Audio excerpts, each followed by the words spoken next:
Suis-je coupable d'avoir laissé des preuves photographiques de mon mari en train de me tromper dans un endroit où ses parents n'auraient pas dû regarder? J'ai 30 ans, et j'ai expulsé mon mari qui en a 28 de ma maison. C'était ma maison avant notre mariage, et elle est toujours ma maison maintenant. Je savais qu'il était bi quand je l'ai épousé. J'étais d'accord avec ça, tant qu'il comprenait que nous étions monogames. Je lui ai dit que je n'accepterais jamais une relation libre, et que si c'était ce qu'il voulait, il devait être avec quelqu'un d'autre. Il a accepté et a dit que j'étais la personne avec qui il voulait être, et que j'étais plus que suffisante pour le satisfaire. Il a menti. J'ai découvert qu'il avait une liaison avec un homme. J'ai fouillé dans son iPad et j'ai pris toutes les photos. C'était explicite. À la manière de Robert Mapplethorpe. Quand je l'ai confronté, il est devenu physiquement agressif. J'avais peur. Il s'est calmé quand j'ai demandé à Siri d'appeler la police, et il est parti. De toute façon, je ne voulais plus jamais qu'il revienne chez moi. Quand il voulait ses affaires, je lui demandais de faire une liste et de me l'envoyer. J'ai trouvé tout ce qui figurait sur la liste. Je lui ai demandé où envoyer le carton. Il m'a répondu qu'il viendrait le chercher. Je lui ai dit que je ne le laisserais pas mettre les pieds chez moi et que j'appellerais la police s'il essayait. Il a dit qu'il enverrait des amis chercher ses affaires. J'ai dit que je laisserais son carton de merde à la réception de mon travail. Il ne voulait pas les obliger à conduire jusqu'en ville. Nous avons trouvé un compromis, et j'ai accepté de donner à ses parents un code temporaire pour ma maison. Ce sont des gens adorables, et je leur faisais confiance. Je pouvais tout voir sur mon système de sécurité, et je le saurais s'il essayait d'entrer dans ma maison. L'accord prévoyait qu'ils utiliseraient le code, récupéreraient la boîte à l'entrée principale, puis fermeraient et verrouilleraient la porte. Facile comme tout. Au lieu de cela, c'est devenu difficile. Je suppose qu'il n'avait pas tout ce qu'il y avait sur sa liste. Il leur a demandé de prendre quelque chose dans ma chambre. Ce n'était pas ce dont nous avions convenu. J'avais mes photos de son infidélité dans ma chambre, dans ma commode, dans une enveloppe. Donc, pour réitérer, pour trouver ces photos, sa mère a dû dépasser la limite convenue dans ma maison. Elle a ensuite dû entrer dans ma chambre, ouvrir ma commode, ouvrir une enveloppe, et regarder ce qu'il y avait à l'intérieur. Je me suis sentie flouée en regardant la vidéo. Puis j'ai ri comme une petite fille. C'était hilarant. Je les vois entrer dans la maison. Ils utilisent le code et ouvrent la porte. Son père entre et prend la boîte. Ils retournent à leur véhicule avec. Sa mère hésite avant d'entrer dans ma maison et d'aller dans ma chambre. Elle va vers mon coffre et ouvre le tiroir du haut où nous gardions une boîte pleine de bijoux. Elle voit une enveloppe avec son nom dessus. Elle regarde autour d'elle, je ne sais pas pourquoi. Puis elle regarde le contenu. Elle crie. Je suppose puisque je n'ai que mon flux vidéo, puis elle remet les photos, ferme le tiroir et court vers le camion. Mon beau-père arrive à la porte, la verrouille et s'en va. Je suppose qu'il n'a jamais parlé de ses penchants à ses parents. Dire que cela lui a créé un problème. C'est prendre la chose à la légère. Je reçois un appel de lui. Il dit que j'ai laissé les photos à ses parents pour qu'ils les trouvent. Ce n'est pas le cas. J'aurais dû les disperser sur le dessus du carton que ses parents ont récupéré. Mais cela me semble cruel et inutile. Comme je l'ai dit, j'ai toujours trouvé que ce sont des gens adorables. Je lui ai dit où étaient les photos. Il m'a dit qu'il avait oublié une bague, qu'il l'avait oubliée sur la liste, et il a dit à sa mère où elle devait être. Je lui ai dit que je l'aurais jetée dans la boîte s'il me l'avait dit. Il m'a dit qu'il avait oublié jusqu'à ce qu'il soit en route. Il est contrarié que ses parents sachent qu'il est un dominateur. Il n'est plus heureux chez eux et il va chercher un autre endroit où vivre. Il a dit que j'étais coupable pour avoir causé ce problème. Je pense qu'il y a d'autres candidats au statut de coupable. Lui pour avoir trompé. Lui pour avoir incité ses parents à aller à l'encontre de notre accord. Sa mère pour avoir contrevenu à notre accord. Sa mère pour avoir espionné. Ses parents pour homophobie. En résumé, mon mari m'a trompé avec un homme. J'avais des photos. Sa mère a espionné. Et ses parents lui rendent la vie difficile.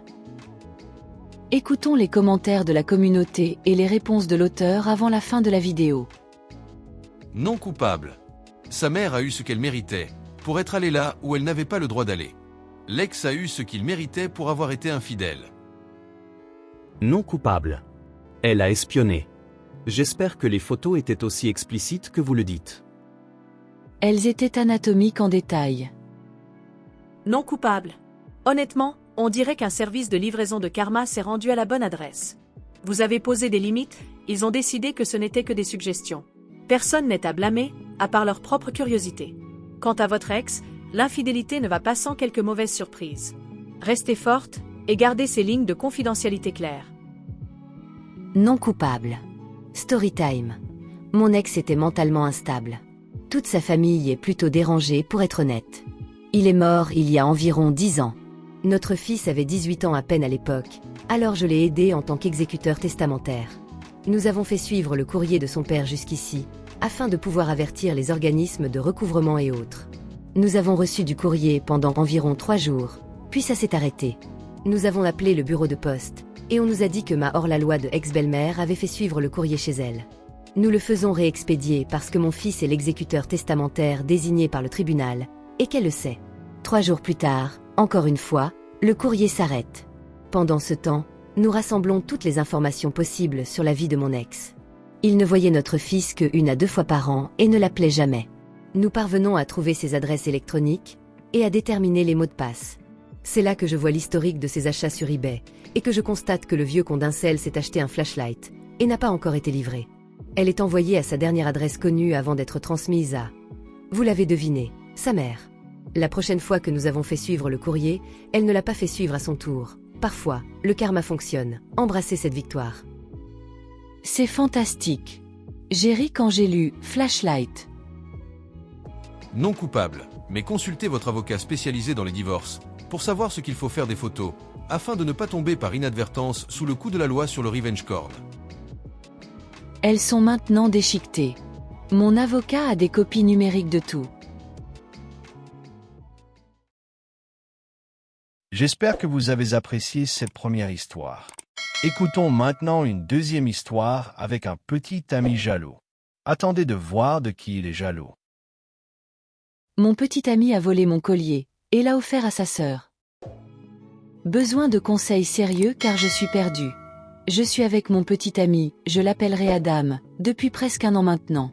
Je l'ai rencontré pendant mon master au Royaume-Uni. Quand j'étais en 2e année à la fac, j'avais un petit ami de longue date, que j'appellerai Kyle, qui s'est donné la mort. Nous avons été ensemble pendant 3 ans et je ne souhaiterais jamais à mon pire ennemi de vivre la douleur de perdre quelqu'un comme ça. Quand nous sommes entrés à l'université, Kyle m'a offert un médaillon avec le mot « plus » gravé au dos.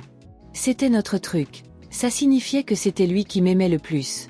C'était un peu naïf, mais c'était à nous. Depuis son décès, c'est mon bien le plus précieux et je ne vais nulle part sans lui. C'est mon dernier souvenir de Kyle.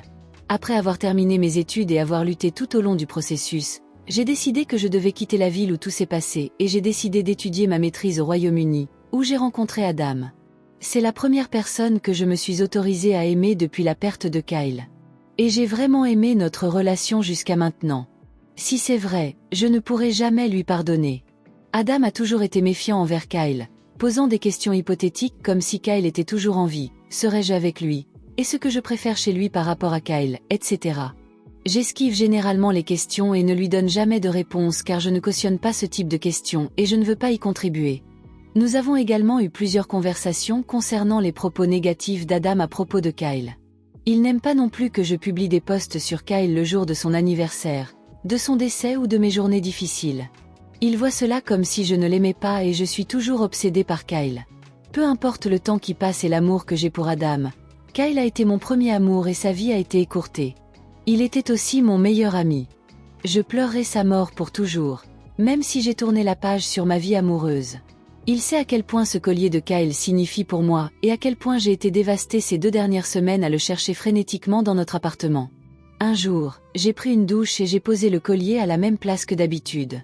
En sortant, il avait disparu et Adam jure qu'il n'a aucune idée d'où il est, qu'il a dû tomber quelque part et se perdre. J'étais hors de moi, j'ai passé des nuits à pleurer à cause de cette perte. Adam a une sœur que nous appellerons Jane. Jane a récemment fêté ses 21 ans. Je suis dans sa story Snapchat privée, où elle a posté le magnifique médaillon que son grand frère lui a offert pour son grand jour. C'était le même médaillon. Je le sais, car il a la même gravure au dos. Je ne sais pas comment Adam a pu lui expliquer, mais il a dû le faire. Jane et moi ne sommes pas très proches, et je ne peux pas l'aborder avec désinvolture. Je me sens aussi ridicule d'en parler à Adam, au cas où ce ne serait pas le même médaillon, et je deviendrai folle à force de chercher des excuses parce que j'ai été négligente et que je l'ai perdu. Je ne vois pas où Adam aurait pu trouver ce médaillon, car il a été fabriqué pour moi par une petite artisante américaine. Elle habitait près de Kyle et moi, et son travail a toujours été mon préféré. J'ai besoin de conseils pour poser des questions à Adam. Je sais que si je le fais, il refusera de toute façon, et ce médaillon est tout pour moi. J'ai besoin de le récupérer, merci. Écoutons les commentaires de la communauté et les réponses de l'auteur avant de lire la mise à jour. Vous devrez contacter la sœur d'Adam et lui expliquer la situation du médaillon et rompre avec Adam. Je n'ai pas l'intention de rester avec mon petit ami. Je dois juste trouver un moyen de m'assurer de récupérer le collier. Vous avez besoin de mettre fin à la relation et de déménager ses affaires. Notre relation est définitivement terminée. C'est juste compliqué, on partage un appartement. Son nom est sur le bail, car il est britannique et moi américaine. Je cherche la meilleure solution pour ne pas me retrouver à la rue et j'essaie de réunir assez d'argent pour rentrer chez moi pendant un certain temps. Puis-je vous demander ce que vous pensez de son comportement alarmant de jalousie envers une personne décédée prématurément ? Il semble que vous n'ayez pas réalisé que c'était des signaux d'alarme majeurs avant le vol du collier. J'ai remarqué qu'il y avait des signaux d'alarme. Je suppose que je les ai simplement excusés, car Adam est la première personne pour qui j'éprouve à nouveau ces sentiments. De plus, nous partageons un appartement. C'est son nom qui figure sur le bail, car il est britannique et moi américaine. Je suis aussi étudiante et j'essaie de réunir assez d'argent pour rentrer chez moi quelque temps. Je sais que c'est une raison stupide de rester dans une relation irrespectueuse, mais nous sommes à l'étranger et je suis presque seule ici. S'il nie, demandez-lui de présenter le reçu ou le relevé bancaire de l'achat. S'il prétend avoir payé comptant, demandez-lui dans quelle bijouterie ou sur quel site il l'a acheté. Contactez-les pour savoir s'ils ont déjà vendu un objet similaire. Puis, s'il ne peut pas prouver qu'il l'a acheté, envoyez des photos de vous portant le médaillon à sa sœur et dites-lui qu'Adam vous l'a volé. Si elle est au courant pour votre défunt petit ami, vous pouvez lui dire que c'est le dernier objet que vous possédez de lui et que vous en avez besoin. Espérons qu'elle soit une bonne personne et qu'elle vous le rende. Il est en concurrence avec votre défunt partenaire. Une fois que vous avez récupéré votre médaillon, partez. Mise à jour, 21 jours plus tard. Merci à tous pour tous les conseils. Cela fait presque 3 semaines que j'ai posté et je n'avais pas prévu de mettre à jour, mais j'ai vu quelques commentaires en demandant une. Un jour ou deux après la publication initiale, j'ai confronté Adam au sujet du médaillon. Il a prétendu ne pas savoir de quoi je parlais et il n'arrivait pas à croire que je puisse être aussi froide au point de l'accuser de cela. Lorsqu'on lui a demandé des reçus ou des preuves que le médaillon n'était pas le mien, il n'a rien pu fournir. Il s'est mis en colère et a quitté l'appartement en trombe. Il est revenu cette nuit-là, a essayé de me faire croire que j'étais celle qui avait créé un problème à partir de rien, et même que le collier qu'il avait offert à sa sœur n'avait aucune gravure. Malheureusement pour lui, j'avais contacté sa mère pendant son absence pour lui dire que j'avais égaré mon locket et me demander si Adam ne l'avait pas emporté par erreur lors de sa visite. Elle m'a répondu assez rapidement en me disant qu'elle avait trouvé mon collier dans la pile de cadeaux de sa fille, Jane, empilé dans un coin. Elle m'a dit qu'elle me le rendrait dès que possible et qu'elle-même ou Jane l'avait sans doute pris pour un de ses cadeaux et l'avait remis dans la pile. Elle m'a promis de le garder dans sa chambre jusqu'à ce qu'elle puisse me le rendre. Dès que j'ai eu la confirmation que la mère d'Adam avait le médaillon, j'ai réservé le vol le moins cher et j'ai demandé à sa mère de me raccompagner à l'aéroport pour qu'elle puisse lui rendre le collier. Elle a accepté, et après cela, j'ai réfléchi à la manière dont j'allais annoncer notre rupture à Adam. Je n'avais pas besoin qu'il avoue avoir volé le collier. Le simple fait d'avoir suffisamment de doutes pour savoir qu'il l'avait pris suffisait à me faire comprendre que cette relation était vouée à l'échec. Je voulais juste récupérer mon collier. Je suis restée chez Adam jusqu'à mon vol, il y a environ une semaine. Je l'ai laissé, lui et sa mère, me conduire à l'aéroport. Je lui ai laissé un mot de rupture, lui disant que mes amis passeraient récupérer mes affaires et les déplaceraient entre leurs appartements. J'ai pris un congé de la fac jusqu'à ce que je trouve où je logerai à mon retour au Royaume-Uni, et j'ai contacté mon propriétaire pour qu'il retire mon nom du bail. Quand la mère d'Adam m'a rendu mon collier, son visage était inestimable. On aurait dit un cerf pris en plein phare. Il était tellement en colère. Mais il ne pouvait pas le montrer devant sa mère. Sa sœur Jane n'a jamais remis en question la disparition du collier, et cela fait maintenant 2 semaines que ça dure. Je doute qu'elle s'en aperçoive un jour, Elle est plutôt gâtée. Je suis heureuse de vous annoncer que je vais bien, que je suis de retour à la maison avec mon collier offert par Kyle. Je reviens tout juste de sa visite sur sa tombe, où je lui ai raconté tout ce que j'avais stocké et j'en ai ri. Ça m'a rappelé que je devais faire une mise à jour. Et que j'aurais probablement des exigences plus élevées envers les hommes. Merci pour votre amour et votre soutien. Écoutons les commentaires de la communauté avant la fin de la vidéo. Waouh, quelle montagne russe! On dirait que tu as géré la situation avec beaucoup de finesse. L'affronter, récupérer le collier et te libérer, tout en gardant ta dignité? Impressionnant! J'imagine déjà la tête d'Adam quand sa mère t'a rendu ton collier. Quel retournement de situation! C'était comme s'il pensait jouer aux échecs, alors que toi, tu jouais aux dames en 4D. Je suis tellement contente que tu sois de retour à la maison. Et c'est génial que tu aies pris le temps d'aller te recueillir sur la tombe de Kyle et d'en rire. À des valeurs plus élevées et à des hommes meilleurs pour ton avenir. Rien ne justifie le vol d'un partenaire. C'était juste une chose maléfique et mesquine à faire. Je suis content que tu aies échappé à cette goule. Je suis très amusée par mon frère m'a offert ce joli collier qui se trouve dans le coin de la pile des cadeaux. Vu que tu le portais tous les jours, la mère s'est probablement déjà doutée de ce qui s'était passé pour l'avoir trouvé aussi rapidement. Tout, depuis le Snapchat privé jusqu'à la découverte rapide, semble plutôt bien coordonné.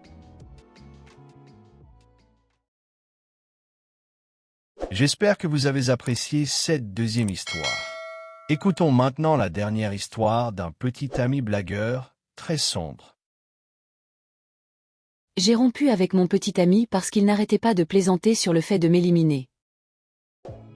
Au cours de nos premières semaines de relation, il plaisantait trop souvent sur le fait qu'il allait m'éliminer, me démembrer et se débarrasser de mon corps. Peut-être que, hors contexte, je dramatise. Il est très sarcastique et a un humour noir. Mais pour moi, ce n'était pas drôle et ça m'angoissait, car je connais les statistiques. Je lui en ai parlé, je lui ai répété à plusieurs reprises. Arrête de plaisanter sur le fait de m'éliminer. Il a continué ses blagues, jusqu'à ce que je lui dise finalement que ses blagues me terrifiaient. Il s'est excusé, et semblait se sentir mal que ses blagues me fassent peur. Ce soir, nous étions en retard de plus de 3 heures pour retrouver son frère, jouer à des jeux, regarder des films et dîner. En lui parlant de notre retard, j'ai remarqué qu'il soupirait profondément, serrait le poing et le regardait, comme s'il faisait le choix conscient de ne pas me frapper. Puis, alors que je disais au revoir à son frère, il entre dans la pièce et dit « Elle devrait faire ses adieux définitifs ». Je lui ai demandé « Qu'est-ce que c'est que ce bordel ?» Il a dit que c'était une blague. Je lui ai demandé « En quoi est-ce drôle ? Quelle est la chute ? Explique-moi comment c'était censé être drôle. » Il n'a pas pu répondre. Je ne voulais pas monter dans la voiture avec lui. Je suis partie, et heureusement, mon colocataire est venu me chercher et m'a ramené chez moi. Il a rappelé plus tard et je lui ai dit que j'en avais fini. C'est un homme bien, à part ses blagues sur le fait de m'éliminer. On a discuté et on a convenu qu'il ne plaisanterait plus sur le fait de m'éliminer, mais il a recommencé ce soir, en répétant que ce n'était qu'une blague et que c'était moi le problème. J'ai recommencé à lui raconter combien les femmes sont souvent tuées par leur mari ou leur petit ami et que c'est pour ça que ces blagues me dérangent autant. Mais il m'a interrompu pour dire « Va te faire foutre ». Alors j'ai raccroché et je l'ai bloqué. Tout ça a vraiment mal tourné, parce que mes colocataires me disent que je devrais juste en parler avec lui et lui donner une autre chance, parce qu'ils voient bien que je l'apprécie vraiment et qu'il m'apprécie vraiment. Mais je l'ai déjà fait, je pensais qu'on en avait fini avec les blagues sur les homicides. Et puis il a recommencé ce soir, alors qu'il était en colère contre moi, et ça m'a donné un terrible sentiment au fond de moi. Je ne devais pas monter dans la voiture avec lui, et m'éloigner de lui. J'ai eu des petits amis et des amis par le passé. Aucun d'eux n'a jamais fait de blague sur le fait de me tuer ou de me démembrer, surtout à plusieurs reprises après que je leur ai dit d'arrêter. Avez-vous déjà eu des amis ou des petits amis qui faisaient ce genre de blagues ? Où est l'humour dans ces blagues ? Que feriez-vous dans une telle situation ? Passons directement à la première mise à jour. Mise à jour 1. Le lendemain. Merci à tous pour votre soutien indéfectible. Merci également pour les liens et ressources importantes dans les commentaires. J'ai beaucoup appris et je les ai partagés avec mes amis. J'adore ce forum. Je n'ai pas eu de ces nouvelles et il n'a causé aucun problème depuis la rupture. Si quelque chose se présente, je mettrai cet article à jour. Écoutons quelques commentaires de la communauté avant de lire la mise à jour. Tu lui as déjà donné sa chance. Il a accepté de changer, puis il a rompu sa parole. Donc, non seulement il est verbalement violent, et potentiellement violent, mais il rompt aussi sa parole. Tu n'as rien fait de mal. Il n'y a aucune trace d'humour dans ses propos. Et les agresseurs comme lui excusent souvent leurs abus de deux manières. D'abord, ils disent que c'était une blague. Si tu refuses, ils essaient de te rejeter la faute. Tu ne veux pas devenir une statistique. Eh bien, il y a plein d'hommes qui ne menaceront jamais de t'éliminer. Tu as fait exactement ce qu'il fallait. Ne te sens pas coupable. Mon seul conseil de vieille dame est d'être très strict avec les hommes en matière de menaces. Blague ou pas, si un homme vous menace de quelque manière que ce soit, dites-lui que s'il recommence, c'est fini. Ne tolérez jamais les menaces ni la violence. Si l'homme représente un réel danger, il verra la tolérance comme un signe qu'il peut transgresser vos limites sans conséquence. Souvenez-vous, il y a beaucoup de femmes éliminées qui ont dit un jour « Il ne me ferait jamais ça ». Quand j'étais adolescente, je roulais sur les routes de campagne et dans notre petite ville avec des copains de l'école. Et un soir, un très bon ami a pensé que c'était une bonne idée de faire une blague sur le fait de me découper à la hache. J'étais vraiment terrifiée, car c'était une chose bouleversante et effrayante à entendre, et je me suis mise à pleurer. Le regret immédiat était évident dans les yeux de mon ami, qui avait l'air sincèrement mortifié de m'avoir fait si peur. Il a commencé à s'excuser, à dire que c'était une blague stupide et à me rassurer. Quelques instants après sa tentative d'humour stupide et en constatant l'impact, il a éprouvé des remords et a voulu corriger son comportement. Votre ex n'a pas fait ça, ou s'il l'a fait, il a immédiatement réitéré ce comportement effrayant. Mon ami n'a plus jamais fait de blague pareille. Les hommes qui se soucient vraiment de nous réagiront avec empathie à notre peur et feront tout leur possible pour que nous nous sentions en sécurité en leur présence. Surtout si c'est aussi simple que de s'abstenir de faire des blagues stupides. J'espère que tu n'auras plus jamais à revoir ce type bizarre, et bravo pour ta défense. Mise à jour, 11 mois plus tard. J'espère que je n'enfreinte aucune règle de ce forum en publiant une mise à jour, mais je pensais que vous aimeriez cette mise à jour d'après tous les commentaires que j'ai reçus et tous les messages que j'ai lus, m'en demandant une. Mon message original date d'il y a presque un an. Heureusement, j'ai déménagé à l'autre bout de l'État depuis, et je ne l'ai plus revu. La dernière fois que je lui ai parlé au téléphone, je lui ai clairement fait comprendre à plusieurs reprises. Je lui ai dit, tu avais promis d'arrêter de faire des blagues sur le fait de m'éliminer, mais tu l'as refait. J'ai par la suite rajouté, tu réalises que le plus grand danger pour les femmes, c'est d'être supprimées par leur petite amie et mari ? Elles risquent fort d'être éliminées par des hommes qu'elles connaissent. Et il a répondu en disant, et patate, va te faire foutre. J'ai donc raccroché. Je l'ai ensuite ignoré. Je l'ai bloqué surtout et j'ai prévenu mon employeur qu'il représentait une menace s'il se présentait. Cependant, il m'a envoyé un email pour « Je ne sais pas, je vous laisse en tirer des conclusions, car je n'y comprends vraiment rien. Désolé si je l'ai mal retranscrit. » L'email qu'il m'a envoyé. Cher, mon nom, qu'il a mal écrit. Il s'est trompé plusieurs fois sur mon nom et c'est devenu une blague, c'est à cela qu'il fait référence ici. Je ne sais pas vraiment comment dire que je suis empathique, car je suis une épave maintenant. Pathétique. Mais je ressens, je peux comprendre et j'ai reconnu que mes actes ont des conséquences. Clairement. Je pensais être raisonnable, je t'ai laissé du temps et de l'espace. Je ne savais pas combien de temps je devais attendre, ou si je devais simplement ne rien faire. Mais je ne savais même pas que tu m'avais bloqué, jusqu'à aujourd'hui, car je n'avais pas appelé, seulement envoyé des SMS le premier jour, sans rien attendre en retour, et pourtant maintenant je comprends, j'aurais dû le savoir. J'ai essayé de t'appeler ce soir-là malgré mon bon sens. C'est là que ça m'a fait un coup de massue, que ça fait presque 2 semaines. Je sais que tu ne veux pas être en couple avec moi, mais je voulais mettre fin à ça civilement, du moins je l'espère. Dans des conditions qui nous permettraient de vivre ensemble, amicalement, ou seulement moi, puisque je n'ai pas le choix. Cette terrible nuit a été arrosée, et malheureusement pour moi, a sonné le glas de nous deux. Je n'ai pas eu ma chance, mais j'ai fait mes choix, et j'ai été coupé de toi, comme le cancer que je suis devenu. Peu importe mes souvenirs, à cause de mes souvenirs brouillés par le whisky irlandais et de ma concentration brouillée. Tu m'as ghosté, maintenant, je sais ce que ça fait, vu que j'ai déjà fait ça à d'autres, je le mérite. C'est intéressant, parce que tu m'as dit que tu n'avais jamais eu besoin de changer de numéro lors de ta dernière relation, il y a plus de 5 ans, parce que tout ce que tu avais à faire, c'était de les bloquer. Mince, l'histoire se répète, et c'est parfois une sacrée ironie. J'ai perdu l'une de mes meilleures amies, Je t'ai perdu, j'ai souffert. Ça m'a fait encore plus mal quand j'ai réalisé que tu ne voulais même pas communiquer avec moi. Je te demanderai pourquoi, mais je sais que c'est parce que tu me détestes, et ce que tu penses de moi. Pour qui me prends-tu? Qui aime Andrew Tate? Personne. J'incarne ce personne. Je suis la haine. Je suis Tate. J'ai évidemment beaucoup à apprendre. Je n'avais pas conscience de tout ça. Je ne te regrette pas, ni les expériences que j'ai partagées, qui étaient formidables et différentes de tous les trésors que j'ai vécus avec une autre âme. Nous avions tellement en commun, et pourtant, le peu que nous n'avions pas formé une ombre qui bloquait notre lumière, ta lumière. Je regrette de ne pas l'avoir réalisé. Peut-être que je n'étais tout simplement pas prêt. Tu es si belle et géniale, et je déteste te blesser de quelque façon que ce soit, surtout que tu mérites tant d'amour et qu'au lieu de ça, je t'ai fait peur. Pourtant, tu ne m'as apporté que du bonheur, tu m'as fait me sentir désiré, à tel point que j'en ai été pris de court.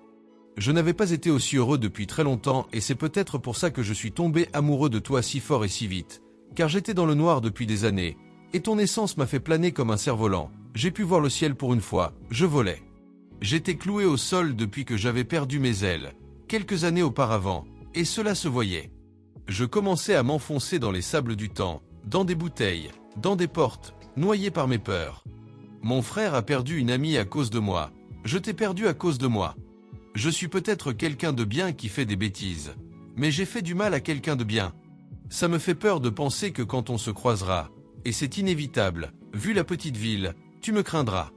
Et moi aussi, je ne veux pas ça, mais j'ai creusé ma tombe, et je suppose que j'ai besoin d'y reposer. Je ne t'appellerai plus comme ce soir, même si j'en ai envie. Tu peux toujours m'appeler, mais je sais que c'est aussi réel que mes rêves qui se réalisent. J'ai respecté ton espace, et n'ai pas essayé de t'étouffer, ni de respirer ton air. Je voulais juste m'enterrer avec un peu de dignité aujourd'hui, sachant que je dois être l'ennemi public numéro 1. J'ai honte d'admettre que croiser tes colocataires ou même tes collègues me met mal à l'aise.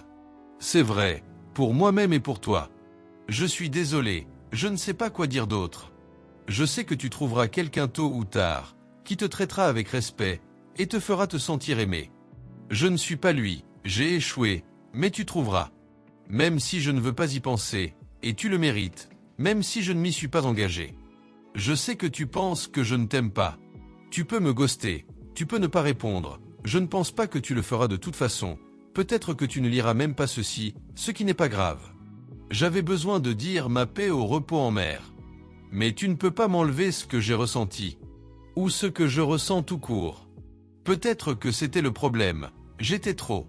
Tu pensais que je n'étais qu'un ballon dirigeable dans le temps, et maintenant, ce dirigeable peut enfin couler dans le temps.